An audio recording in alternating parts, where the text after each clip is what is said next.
Oh wow.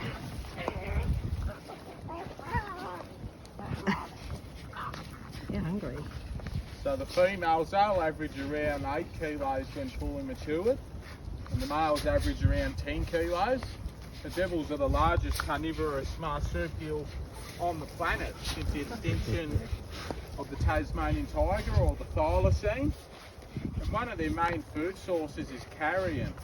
They're scavengers and they'll clean up from what other predators leave behind. Their closest relative, the spotted-tailed quoll, that we also have here at Nature World, they're a much more efficient predator than a devil, and they'll take down prey like small wallabies and brush-tailed possums, but they'll only eat the most nutritious part of the animal, like the internal.